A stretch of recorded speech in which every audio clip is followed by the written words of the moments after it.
Halo, Assalamualaikum warahmatullahi wabarakatuh. Selamat datang kembali di channel saya, Ima Suseno. Dalam video kali ini, kita akan mempelajari tentang mutasi. Selama ini kan kita sudah sangat sering ya mendengar tentang mutasi, jadi mungkin kita sering kali mendengar hoax terkait dengan mutasi genetika ini. Nah, seperti apa sih mutasi yang sebenarnya gitu ya secara ilmiah akan kita pelajari dalam video kali ini. Nah, untuk yang belum subscribe, silahkan untuk subscribe dengan menekan tombol subscribe di pojok kiri bawah video ini ya. Selain subscribe, silahkan juga untuk share, like, dan jangan lupa juga untuk komen. Oke, sudah? Terima kasih. Oke, yuk kita pelajari apa itu mutasi. Jadi mutasi adalah perubahan materi genetik.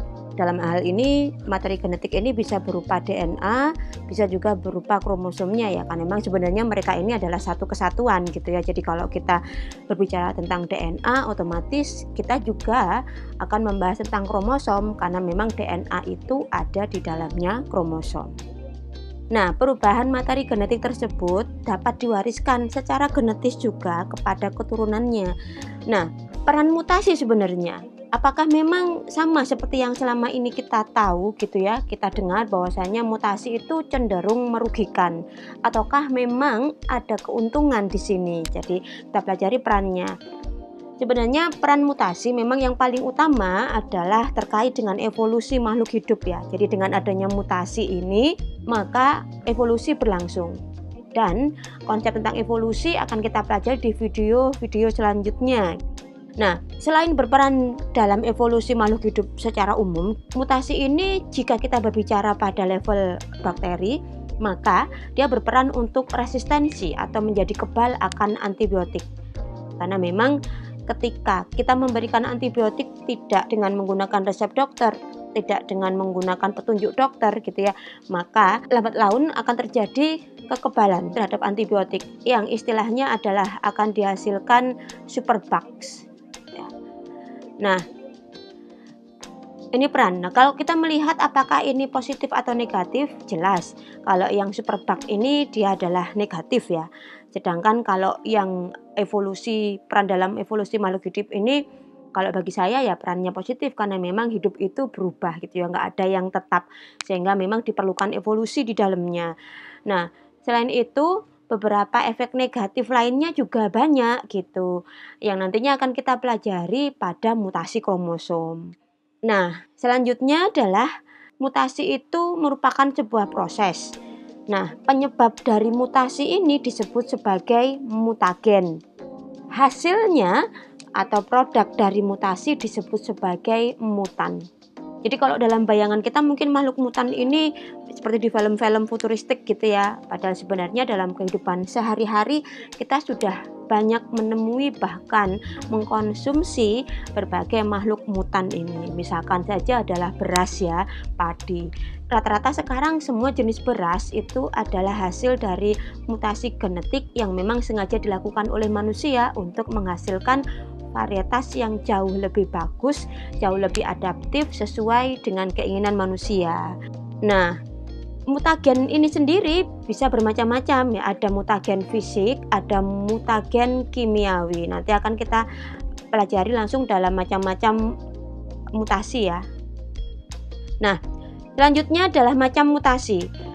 Ada beberapa macam, tetapi yang pertama akan kita pelajari adalah berdasarkan jenis sel yang mengalami mutasi tersebut, atau dengan kata lain berdasarkan tempat terjadinya mutasi. Dibagi menjadi dua.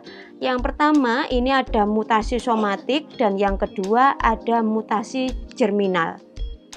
Kita bahas yang pertama dulu, mutasi somatik ya, yakni mutasi yang terjadi pada sel-sel tubuh. Seperti yang kita ketahui bahwasanya soma itu kan artinya tubuh ya.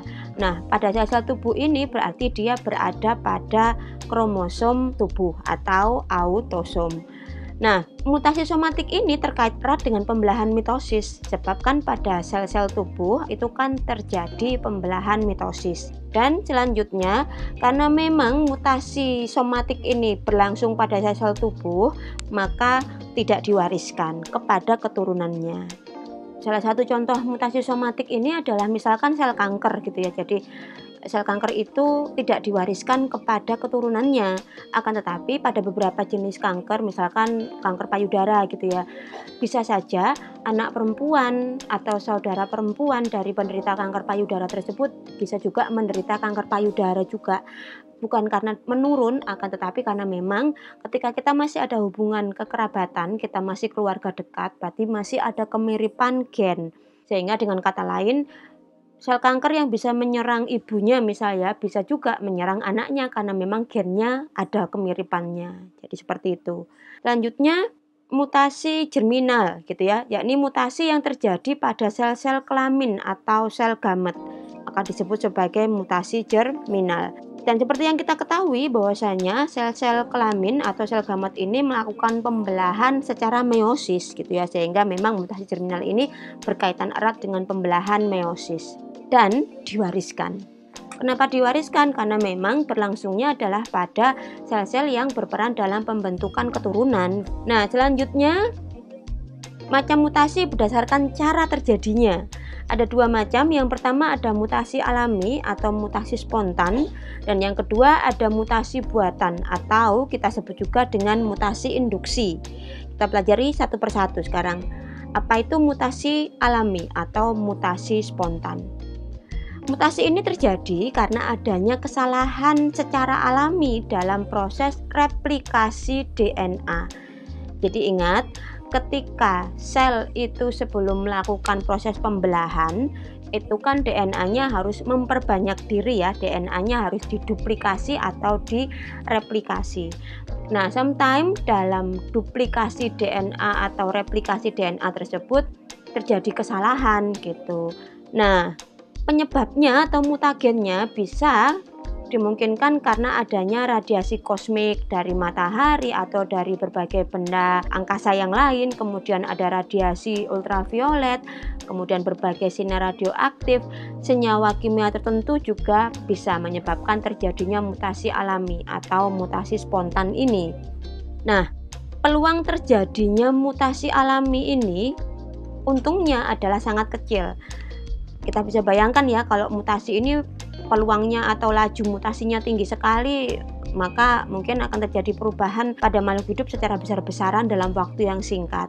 Tapi karena memang mutasi alami ini berperan dalam evolusi gitu, dan seperti kita ketahui bahwasanya evolusi itu berjalan secara lambat dan butuh waktu yang sangat lama. Nah, dalam mutasi alami atau spontan ini, kesalahan pada saat replikasi DNA ini juga bisa dimungkinkan karena rusaknya mekanisme perbaikan. Karena ketika setelah replikasi dan diketahui bahwasanya DNA hasil replikasi itu ternyata tidak sama persis dengan DNA induk, maka sebenarnya ada repair mechanism gitu ya, ada mekanisme reparasi, mekanisme perbaikan. Nah, karena adanya mutagen-mutagen ini bisa saja mekanisme reparasi tersebut tidak berjalan dengan baik. Sehingga kalau kalian menemukan di berbagai buku ada yang mengatakan bahwasanya mutasi alami ini penyebabnya adalah rusaknya mekanisme perbaikan pada saat ada kesalahan pada replikasi DNA, penjelasannya seperti tadi itu. Nah, selanjutnya mutasi buatan atau mutasi induksi. Mutasi ini sesuai dengan namanya sengaja dilakukan oleh manusia untuk tujuan-tujuan tertentu yang secara garis besar sih untuk keuntungan manusia jelasnya ya. Nah, mutagen yang diinduksikan bisa berupa senyawa kimia tertentu, bisa berupa radiasi tertentu. Misal senyawa kimia tertentu ini adalah senyawa colchicine gitu ya. Kemudian radiasi tertentu ini misal adalah radiasi sinar gamma yang diberikan kepada serangga pejantan dalam teknologi pejantan mandul. Nah, induksi radiasi sinar gamma ini kemudian menyebabkan pejantan tersebut tidak lagi bisa menghasilkan keturunan meskipun dia mengawini betinanya. Jadi sekali lagi pasti tujuannya adalah untuk kepentingan manusia. Nah, laju mutasi jenis buatan atau induksi ini jauh lebih tinggi dibandingkan mutasi alami, karena ya ini berada di bawah kehendaknya manusia ya, beda dengan yang alami tadi kan memang terjadi secara acak karena kekuatan alam.